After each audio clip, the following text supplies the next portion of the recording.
The Colorado Avalanche stunned the Nashville Predators with 2 late goals in the third period, staving off elimination in Game 5 of the series. Andrew Hammond got the start tonight, replacing the injured Jonathan Bernier. The biggest question going into this game was how Hammond would respond to starting an elimination game in the playoffs after starting one regular game at the NHL level. Consider the question answered, as he kept the Avalanche in a game largely dominated by Nashville, making 44 saves. First period, the Avalanche dictated the pace early, but were unable to cash in as both teams skated to a 0-0 score. Nathan MacKinnon's use of speed created space and chances for the AVs, and the defense put in a strong effort that allowed Andrew Hammond to settle into the game. The best chance of the period came on a drop pass to Sam Girard, who wired a low shot off the right post with 7 minutes left in the period.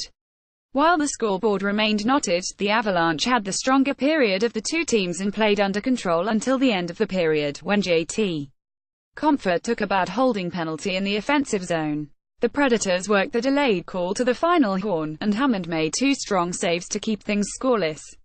Second period, the AVs started off the second period with a strong penalty kill, and both teams seemed content to play conservative, deliberate hockey early in the frame. Nathan MacKinnon did what he does best and took space down the right side of the ice early and often, but struggled to hit the net and test Renier. The second half of the period was all Andrew Hammond. His first big test came with 7 minutes left, as Calle John Croc was denied a point-blank rebound opportunity after a Roman Josi wrist shot. Colorado struggled to mount in any offensive pressure, with the lone opportunity coming on a Sven Andrighetto shot from between the circles kicked away by the left pad of Pekka Renier.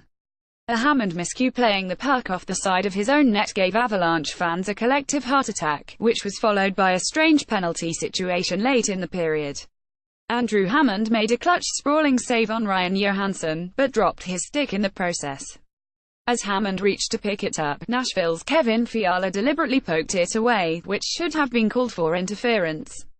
The refs missed this, however, and Nikita Zadorov would take a slashing penalty moments later after another big Hammond save, turning the tide late in Nashville's favor.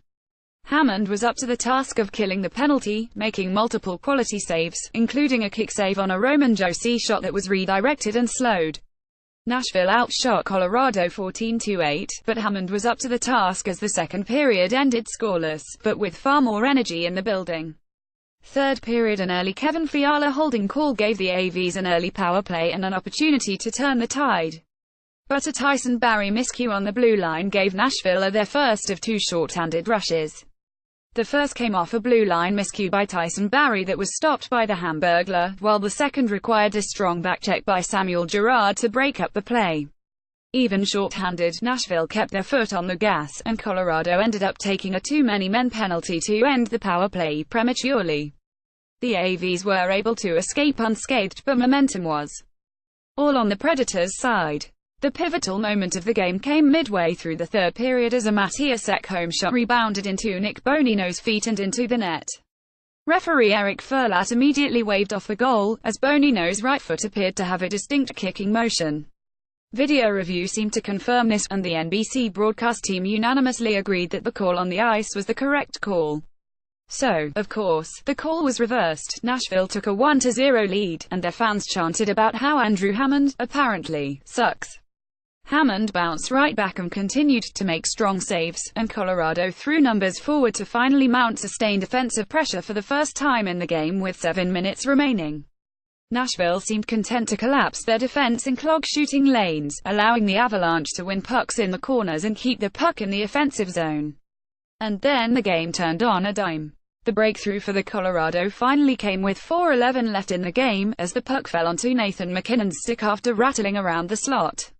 One of the hottest shooters in the league this playoff held the puck, and held it, and slid a brilliant pass to Gabriel Landeskog, giving the AVs a desperately needed goal to keep them alive. Nashville immediately looked to answer, getting the defense involved defensively. Under mounting pressure, the Avalanche caught PK Subban too deep in the offensive zone and sprung an odd-man rush. JT Compher's shot was turned away by Pekka Renier, but the rebound fell right to Sven Andrighetto, who banged home the game-winning goal. Nashville created a couple of chances on the last possession, but Hammond was sharp as ever, sending the series back to the Pepsi Center. Final thoughts. I cannot say enough about Andrew Hammond's play tonight.